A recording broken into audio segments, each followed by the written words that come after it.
이제 그 다음에 16장에 이제 갑니다. 16장에서는 힘은 어디서 오는 걸까요? 그러면 자, 앞서 40년이라고 제가 말했는데 이 40년 동안 견딜 수 있는 힘은 어디 있습니까? 결론입니다. 하나님의 자비함입니다. 이 자비함은 어디서 나옵니까? 두려움에서 나옵니다. 이 두려움은 어디서 나옵니까? 제가 2번 전에 강의하면서 말했습니다. 묵상에서 나옵니다. 묵상하지 않는 사람은 두려움이 없습니다. 두려워하지 않는 사람은 자비함을 체험하지 못합니다. 그래서 묵상하지 않고 두려움을 갖는다? 그건 거짓말입니다.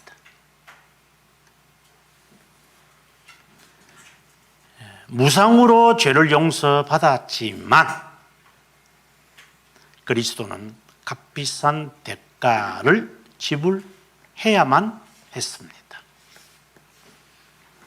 이러한 은혜 외에 우리에게 말씀에 순종하는 동기라는 것이 어디에 있겠습니까?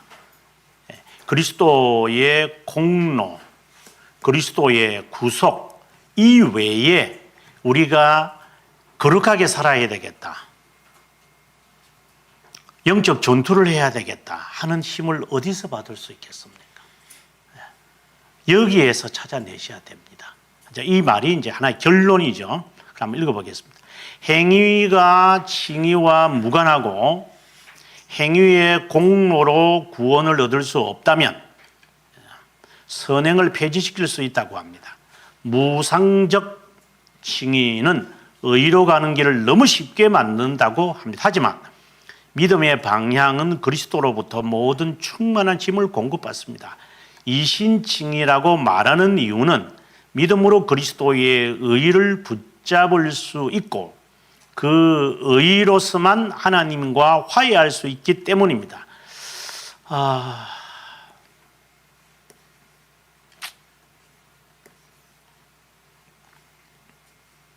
정말 참, 정말, 이것은 거룩이라는 단어로 바꾸면 좋겠어요. 거룩을 붙잡지 않고서는 의를 붙들 수 없습니다. 이 두 가지가 뭐가 되죠? 하나님의 형상입니다. 선택에 하나님의 선한 기뻐, 그 선한 기뻐의 목적이 뭔가요?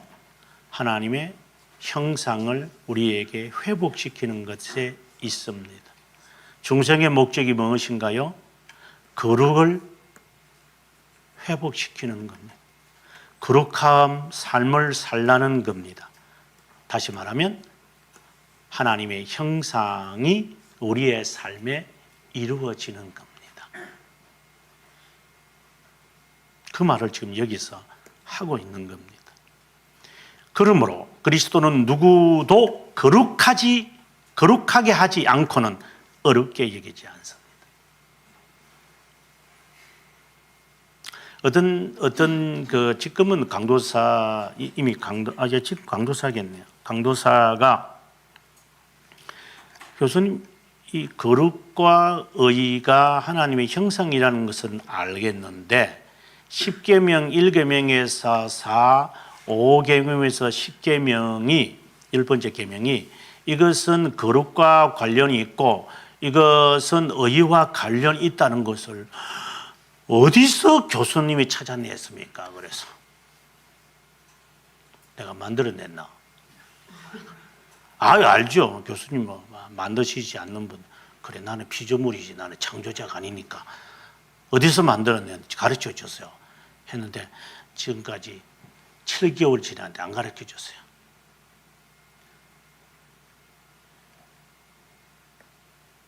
안 가르쳐 줬어요. 제가 대결이 문답 해설할 때까지 기다리라 그랬어요. 그래서 책이 언제 나오냐 그래서 2025년도에 나온다 했어요. 그러니까 막 웃고 그랬어요. 그렇죠. 그 답은 이 안에 다 있죠. 지금 이 안에도 지금 벌써 나왔죠.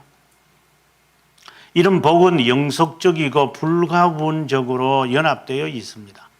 그분은 자신의 지혜로 조명한 자들을 구속하시고 구속한 자들을 어렵다 여기고 어렵다 여긴 자들을 거룩해 합니다.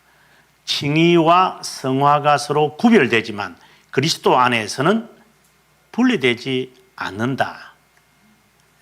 그리스도 안에서는 분리되지 않는다. 그리스도 안에서 칭의를 얻고자 한다면 그분을 반드시 소유해야 합니다. 이건 접붙임이란 말이죠. 이게 접붙임이란 말이에요. 이게 앞서 우리가 접붙임이란 단어가 나왔는데 성화에 참여하지 않고 그분을 소화할 수 없습니다. 이게 제가 부르심이라고 했잖아요. 그죠? 부르심, 회심, 내주하심, 언약, 이런 단어로 다 쓰일 수 있는데 이 성화에 참여하지 않고는 이러한 것이 있어도 왜냐? 여기서 출발을 하는 것인데 이런 것이 없는 사람들은 성화에 참여하지 않을 겁니다. 이게 성화라는 말보다는 거룩함에 참여하지 않을 겁니다. 이렇게 하는 게 좋을 것 같아요. 이 말은 그리스도가 분리할 수 없다는 말입니다. 참 이게 그리스도의 두 본성을 지금 이야기하면서 지금 앞에서 잠깐 방금 그 문장에서 이게 나왔잖아요. 이 앞에 보세요. 그리스도는 자신의 지혜로 조명한 자들을 구속하시고 이미 여기서 말했거든요. 구속한 자들을 어렵게 하시고 어렵다 한 자를 거룩하게 하셨습니다. 칭의와 성화가 구별되지만 그리스도 안에서는 하나입니다. 이게 신성과 인성이라는 두 본성을 지금 이야기하는 것이잖아요. 이게 지금 그 이야기를 하고 여기에 와서 이제 칼빈 선생이 결론을 이제 여기서 내리기를 그리스도 안에서 분리할 수 없다는 말입니다. 이게 그래서 거룩과 의가 분리될 수 없는 것처럼 거룩하게 되어진 사람들이 왜 의를 못 이룹니까? 중생이 된 자가 왜 거룩한 삶을 살지 못합니까? 이 말과 같은 거죠. 이게 분리된다는 겁니까? 그럼 그리스도가 분리되겠죠. 그리스도가 분리될 수 없는 것처럼 하나님의 백성은 자연스럽게 naturally 거룩한 삶을 사는 겁니다. 그래서 벨지카 24망에서는 참된 믿음은 무엇이 참된 믿음입니까? 또는 거룩한 믿음입니까? 벨지카에서는 이제 요 믿음에 대해서 정의를 이제 내리고 이러지만 여기서는 바로 거룩한 믿음입니다. 이게. 그래서 거룩한 삶을 삽니다. 이렇게 말하고 있어요. 이게 자연스러운 겁니다. 그럼 우리가 지금 저도 그렇고 우리 모두가 자연스럽지 않다라는 것은 지금 하나님 앞에서 거룩함이 이루어졌느냐? 칭의로 인해서 내가 하나님의 거룩한 성도라고 하는 이 확신이 있는 것이냐? 이거 궁극적인 질문을 본질적인 질문으로 들어가야 되는 거예요, 이게. 그렇지 않고는 이 의로 향하여 갈 수도 없고 거룩한 삶이 나타나지 않는 거예요. 이거는 우리의 믿음이 잘못된 것이고 우리가 지금 하나님에 대해서 제대로 분명히 모른다라고 하는 것이죠. 분리될 수 없는데요. 근데 이게 분리되면 안 되죠. 두 본성이 분리되어지면 단성론이 되잖아요. 그러니까 결국은 단성론자예요, 이게.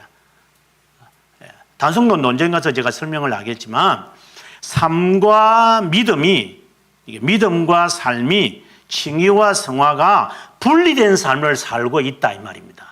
그래서 네스토리우스나 유티케스나 아폴리나리스가 어떻게 하면 이걸 하나로 살 수 있는 그런 길은 없을까? 이 사람들이 거기에 고민한 사람들이에요. 그 고민을 한 거예요. 그래서 하나님께서 우리의 이 영을 사로잡아야 돼. 막 붙잡고 그냥 마음대로 하셔야 돼. 그래서 우리가 기도할 때에 하나님이 저를 그냥 막 끌고 다니십시오. 막 이렇게. 그 말은 하나님은 제가 단성론자가 되겠습니다. 뭐 이런 기도죠. 쉽게 신학적으로 말하라면. 그 기도가 상당히 우스울 때가 많이 있지만 우리 기도가 어떤 때 이렇게 기도를 들어보면은 참 이단성이 있는 자들이 우리 교회 안에 있구나 하는 생각을 할 때가 좀 덜하고 더하다라는 말을 할 때가 있습니다만은 뭐 어쩔 수 없죠. 성이 있는 거니까 그건 언제든 벗겨낼 수 있죠. 그래서 그리스도가 분리될 수 없는 것처럼 거룩함을 이루어가는 선행이 의롭다 여겨진 사람에게서 분리될 수 없습니다. 여러분들 헷갈리면 안 돼요. 자꾸만 제가 거룩의 일을 이룬다. 그 다음에 칭의와 거룩함을 이룬다. 이렇게 말하니까 이게 이거하고 같은 거 아니에요? 그럼 어찌 되는 거? 이거 같은 거 아니에요? 이렇게 여러분들이 아마 말의 용어 정리가 안 되신 분은 이렇게 오해를 할 수 있을 거예요. 이런 말이 아니에요. 칭의를 받은 자, 어렵다 여김을 받은 자가 거룩함을 이루는 것. 하나님의 형상에 거룩함이 있어야 의의가 붙들린다. 아니면은 같은 맥락이에요. 같은 맥락. 이건 하나님과의 관계를 의미하는 것이고, 이것은 이건 의의죠. 이거는 우리의 삶을 말하는 표현들이에요. 그런데 여기서 거룩이고 여기서 거룩함 또는 성화다 이렇게 이제 말을 하는 거죠. 이렇게 헷갈리면 안 돼요. 네, 여러분 또 순간적으로 제가 아마 헷갈릴 것 같아. 이 말을 개념 없이 받아보면 헷갈리죠. 그래서 그래요. 자, 2항으로 갑니다. 공로에 대한 생각이 없더라도 선을 행하고자 하는 열망이 인간의 심정이 없어지지 않습니다. 공로에 대한 보상을 어리석게 생각하는 자들이 있습니다. 하나님께서 올바르게 행할 능력을 베푸실 때처럼 행위에 대한 보상을 부여한다는 원리를 간과하고 있습니다. 행위에 대한 보상을 부여하는 원리가 있다. 첫 번째, 보상을 바라면서 바른 삶을 살 수 있다고 보기 때문입니다. 하나님을 섬길 때 보상을 바라고 그분에게 노동을 팔거나 산다는 것이 무익할 뿐입니다. 하나님은 자유롭게 경배받고 사랑받기 원합니다. 만일 자극을 받아야 한다면 선행을 해야 되겠다. 보상을 바라지 말고, 이 말이죠. 처음에는 보상 바라지 마세요. 그래서 노동을 팔아가지고 하나님의 사랑을 받겠다. 그렇게 하지 마세요. 그럼 두 번째, 자극을 받고 싶습니까? 구속과 부르심의 목적 외에는 다른 것이 없습니다. 구속, 부르심의 목적을 알면 되는 겁니다. 부르심의 목적이 거룩함이잖아요. 거룩함을 이루는 거잖아요. 왜 하나님이 우리를 구속하게 했어요? 그분의 그심을 인정하고 그분을 위하여 사는 거잖아요. 이거 외에 무슨 동기부여를 찾는 겁니까? 그리스도의 피는 우리의 양심을 깨끗하게 하고 죽은 행실을 떠나게 하고 하여 살아계신 하나님을 섬기게 합니다. 우리의 부름은 거룩한 부름입니다. 순결한 삶을 요구합니다. 이는 이제 중생에 관한 이야기죠. 순결한 삶. 그 다음에 계속해서 읽어보도록 하겠습니다. 행위의 동기, 자, 3항입니다. 공로에 대한 강력한 권면으로 구원이 공로 때문이라고 하지만 행위의 동기는 아주 결론적입니다. 자비에만 의존합니다. 자비함이 너만 항상 제가 영원을 떠올리라고 했습니다. 영원을 떠올려야 됩니다. 이것 제가 지난 몇 주 전에 설명했던 거로 한다면 한 두 번 전에 강의했던 거라면 제1원인이라는 하는 개념입니다. 신앙의 궁극적으로 도달해야 할 목적지는 어디입니까? 바로 자비함입니다. 궁극적 목적입니다. 목적지.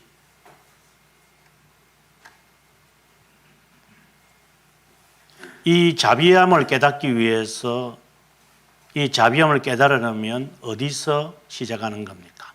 하나님의 선하심입니다. 그래서 선하심에서 자비함이 나온다고 말하는 겁니다. 선하심, 하나님의 아버지 되심입니다.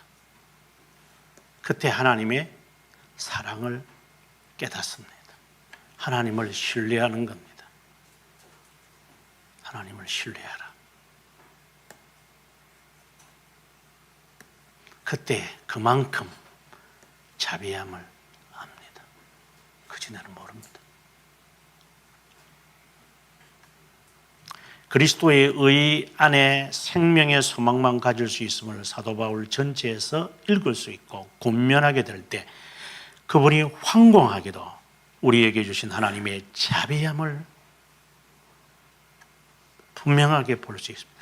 이 한 가지 이유만으로 우리 안에서 영광을 받으실 것을 바라보며 만족합니다.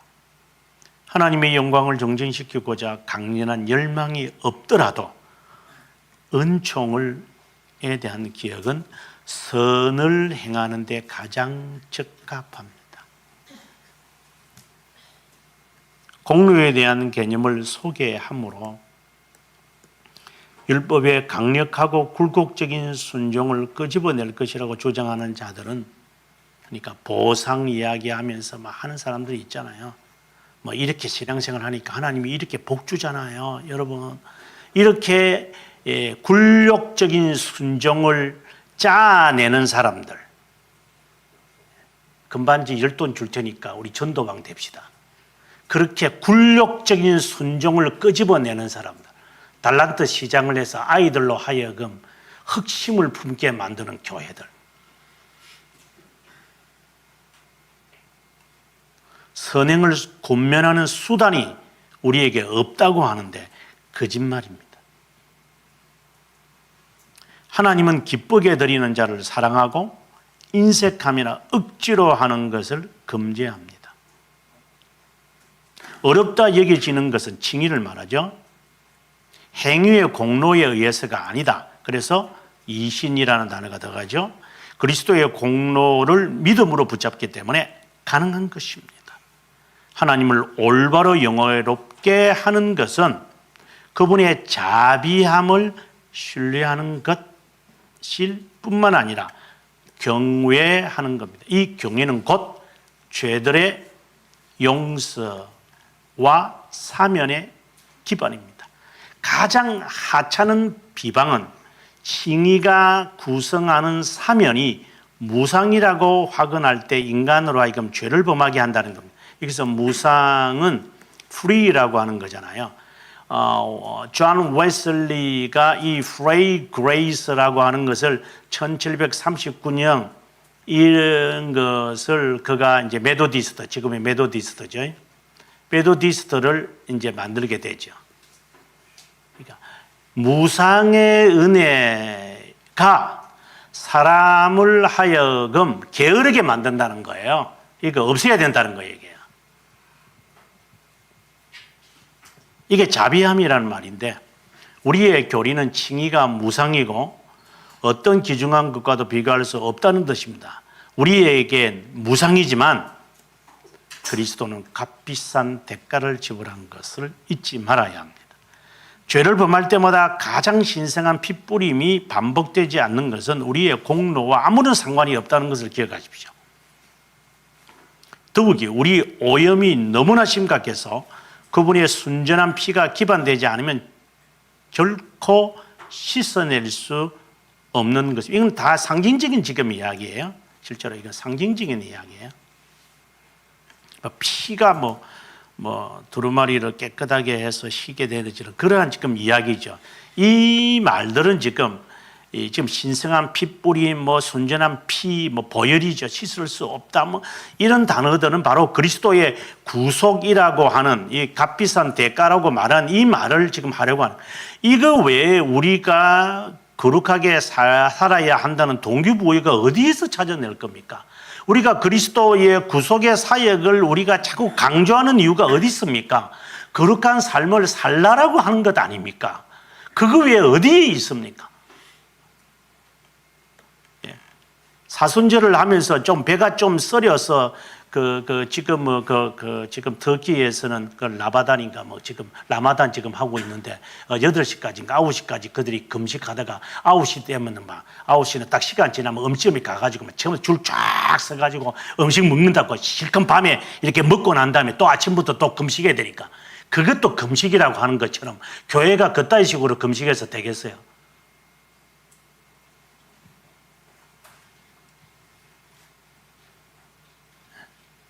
왜 그런 라마단이 하고 있는 짓거리를 그대로 하고 있는 한국 교회가? 그런 굴욕적인 이런 순종을 하도록 만드는 그 금딱지에 사람들이 굴복해서 어쨌든 선한 일만 만들어내면 되지 않아요? 그 좋은 거잖아요. 경건하게 살기만 하면 되지 않아요. 이런 목적이 이끄는 삶을 가지고 성도들로 하여금 어쨌든 부추기는 이 굴욕적인 이 순종, 못된 지도자들이 얼마나 한국 교회에 구더기처럼 덕실거립니까? 구속의 사실 외에 성도들로 하여금 진실하고 거룩하게 살게 하는 이 근거가 어디에 있는데 이것을 말하지 않고 왜 다른 것을 말하고 있는 거예요?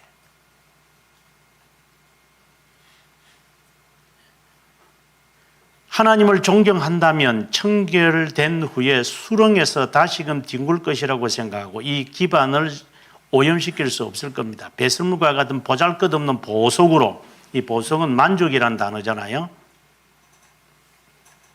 그래서 돈으로도 나중에는 이제 죄 용서받는 이제 면죄부라고 하는 단어가 여기서 나오죠. 죄의 범죄는 너무나 막중해서 보잘것없는 것으로 결코 속죄될 수 없으며 범죄가 너무나 심각해서 무가치한 보석으로 용서받을 수 없습니다.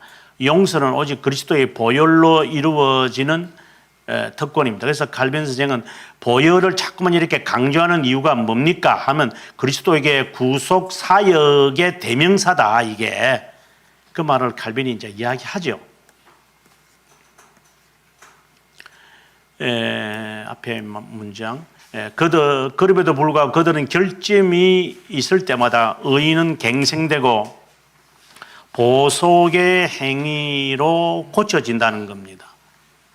이것은 satisfaction이란 말이죠. satisfaction. 만족이란 단어. 이에 반하여 우리는 행위의 어떤 보상으로도 갚을 수 없을 만큼 그 의의가 고귀하기 때문에 의의를 회복하기 위해서는 하나님의 자비에만 호소해야 한다고 생각합니다. 죄들의 용서에 관해서는 다음 17장에서 설명합니다. 이게 이제 맥락에 여러분이 이해되시면 좋겠습니다. 지금 행위에 대해서 보잘것없는 보석이라든가 부추겨서 세상적인 과합물을 가지고 사람들로 하여금 굴욕적인 순종시키지 마라.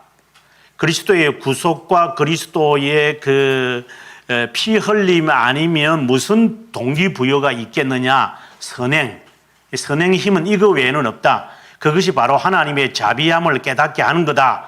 근데 하나님의 자비함을 깨닫게 한다? 이것이 순종을 일으키잖아요. 이 순종이 힘이거든요. 그러면 하나님의 자비함을 어떻게 깨닫는데요? 죄 용서라는 것이 전제가 되어야 되는 거예요, 이게요. 그러면 죄 용서 구속이니까 그리스도의 구속의 개념이 선행을 하도록, 거룩한 삶을 살도록, 영적 전투를 하도록, 견인하도록, 그리고 거룩함을 이루어 가도록 할 것이기 때문에 이러한 힘을 주는 것은 자비함이거든요. 그것이 가시적으로 드러난 것은 제2 원인인 그리스도의 구속이에요. 구속 사역이에요. 성육신이에요. 그러면 그것의 목적이 뭐냐? 죄 용서 아니냐? 죄 용서에 대한 개념을 확실하게 갖고 있다는 것은 구속의 사실을 너가 정확하게 알고 있다는 것이고, 그것을 정확하게 알고 있다는 것은 자비함을 너가 깨달았다는 것이고, 자비함을 깨달아야만이 굴욕적인 순종을 하지 않고 자연적인 순종과 거룩한 삶을 사는 거다. 이런 논리를 지금 이제부터 펼쳐가려고 이제 죄 용서에 관해서 이제 17장에 가서 한번 자세하게 해보자. 갑자기 뚱땅진 같이 왜 갑자기 죄 용서가 나옵니까? 그것은 자비함이라고 하는 것이 선행의 힘이기 때문에 그 자비함을 깨닫기 위해서 뭘 하라고 그랬어요? 두려움이 있어야 돼요. 두려움을 가지려면 어떻게 해야 돼요? 묵상해야 돼요. 죄에 대하여, 죽음에 대하여, 심판에 대하여, 하나님 나라에 대해서 그거 묵상하지 않는 사람은 아무리 지금 이 17장을 이야기하더라도 죄송하지만 문 열고 나면 다 까먹어요. 지금 제가 하는 이런 이야기들을 마음에 좀 새기셔서 실천할 수 있는 우리가 되었으면 좋겠습니다.